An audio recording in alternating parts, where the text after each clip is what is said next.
friends, welcome to a new episode of Drishti IAS Editorial Analysis. In this editorial analysis, we do three things. First of all, we link the editorial to the UPSC syllabus. Secondly, we try to understand the key points of the editorial. And thirdly, if there are any key concepts in the editorial, then we also discuss them. So let us begin today's editorial analysis. Today's editorial has been taken from the Indian Express and it has come on 15th of May. The title of the editorial is In EC's Code. EC here stands for Election Commission, and it says that setting aside of election in Gujarat by code poses a question it must respond to seriously and institutionally. Now let us look at its linkage with the UPSC syllabus.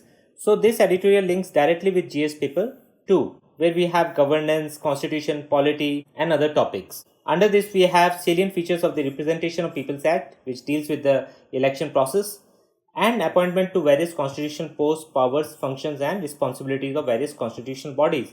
Here we have the Election Commission of India under Article 324 of the Indian Constitution. So after establishing this linkage, let us look at the key points of the editorial. So the editorial starts by saying that the Election Commission is deservedly considered as the independent and impartial monitor of a poll process of staggering complexity in a large and diverse country.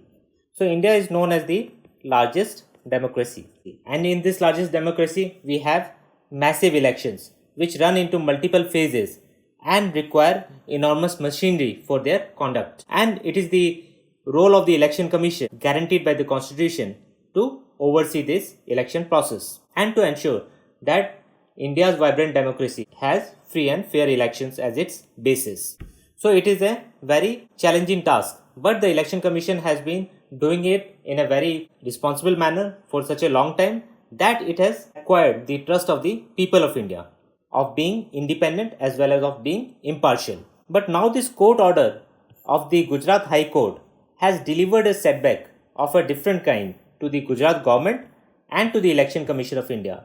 And it further says that on 12th of May, the Gujarat High Court set aside the election in 2017 of a Gujarat minister from Dholka constituency and upheld the contention of the petitioner that it was conducted in violation of the election code. Now this Gujarat High Court verdict of setting aside the election, setting aside here means you are negating the election result. So when you set aside the order, it means you negate the order, you annul the order. But today the Supreme Court has put a stay on this High Court order. So for the time being, the minister can continue. Now let us look at in detail what actually happened in the Gujarat case. Gujarat High Court, it set aside state minister's election in 2017 on grounds of corrupt practices and also manipulation of record. And this case pertains to the Dholka constituency, where the BJP candidate defeated the Congress candidate by a margin of 327 votes. So 327 votes was the margin of victory. And the Congress candidate was not satisfied and he filed a petition challenging the election result that the returning officer had illegally rejected 429 votes received by postal ballot. The returning officer rejected 429 postal votes as invalid out of the total 1356 postal votes that were received. He only showed 927 votes. So there was some manipulation, some discrepancy in what the returning officer did. Because the margin of victory was so less, only 327 votes, and the number of votes being rejected were 429, and thirdly, returning officer only showing 927 votes as being received by postal ballot, where the total number was 1356. So all this pointed to some kind of manipulation being done to make the BJP candidate win. So after understanding this case, now let us get back to the editorial. So the court's ruling was strikingly stern and strong. It said that the 429 illegally rejected postal ballots, when the margin of victory was slender, pointed to an unholy nexus, manipulation of record and corrupt practice, which gave an unfair advantage to the winning candidate and materially affected the result. So very strong and very scathing remarks by the Gujarat High Court.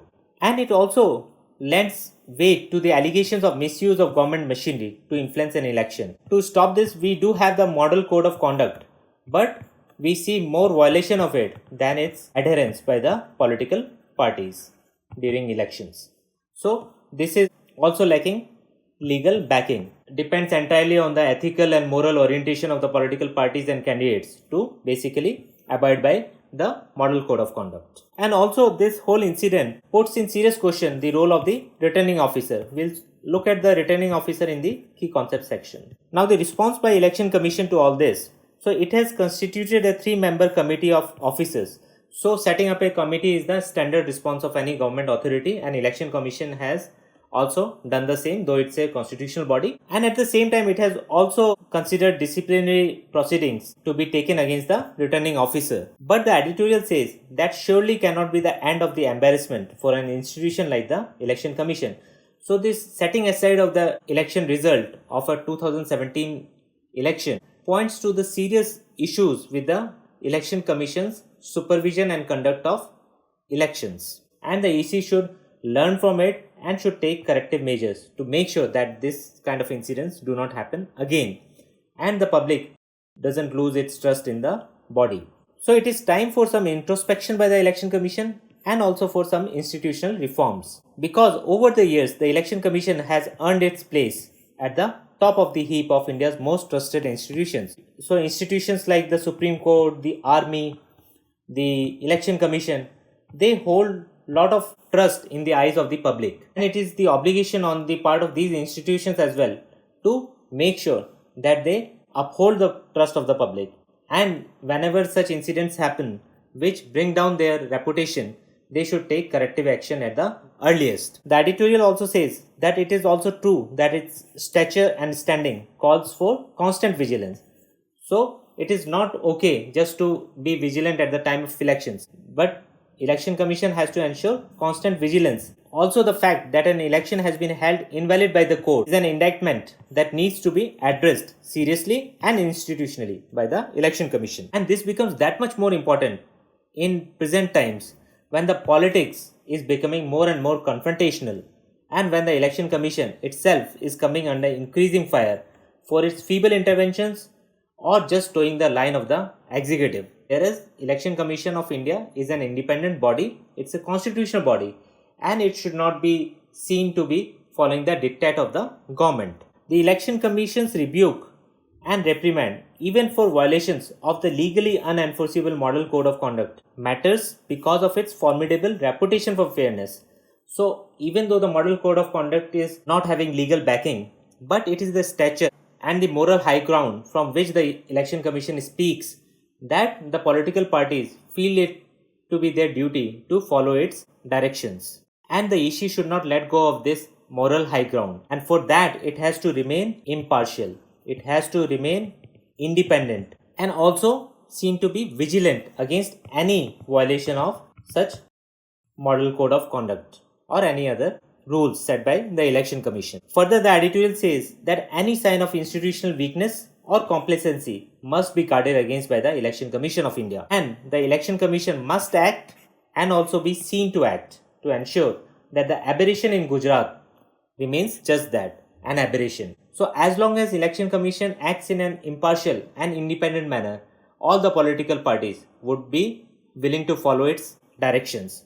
But if it is seen to be not upholding the fairness part, then obviously it will lead to the weakening of the institution, which should not be allowed to happen. So these were the key points of the editorial. Now let us look at the key concepts. In concepts to learn, we'll look at Election Commission and Returning Officer.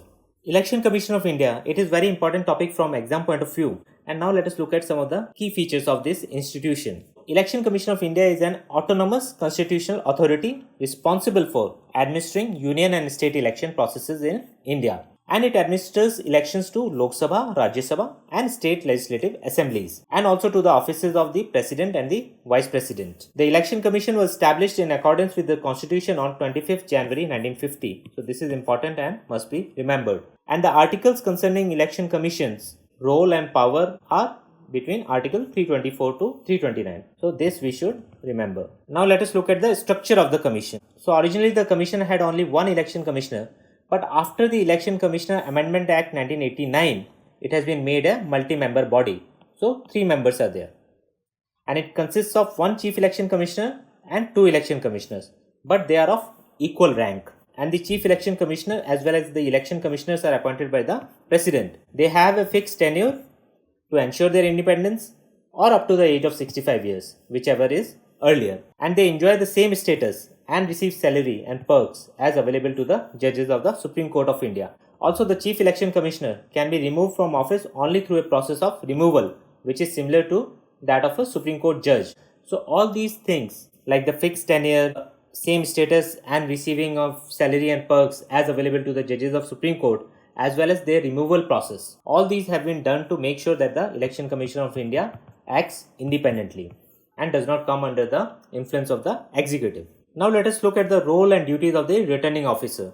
The returning officer of a parliamentary or assembly constituency is responsible for the conduct of elections in the parliamentary or assembly constituency as per the Representation of People Act 1951, also known as RPA. Returning officer is the statutory authority to conduct the polling, counting process and to decide the validity of the ballot paper. The Election Commission of India nominates or designates an officer of the government or a local authority as the returning officer for each of the assembly and parliamentary constituencies in consultation with the state government. In addition, the Election Commission of India also appoints one or more assistant returning officers for each of the assembly and parliamentary constituencies to assist the returning officer in the performance of his functions in connection with the conduct of elections. And in this Gujarat High Court verdict, basically the role of returning officer has been called into question, that he somehow supported the BJP candidate in winning the election by manipulating the records, especially concerning the postal ballot. Also, let us look at the postal ballot. Postal voting is a type of voting in elections where electronically transmitted postal ballot papers are distributed to electors and returned by post. So they are distributed electronically now, but they are returned by post. And this facility of postal ballot is basically for the service voters who are in the armed forces or forces to which provisions of the Army Act 1950 applies. And they have this option of either voting through postal ballot or through proxy voter. And here we should also know that in elections, while the prisoners are not allowed to vote, prisoners cannot vote, but people under preventive detention, they can use postal ballot to vote in the election as well.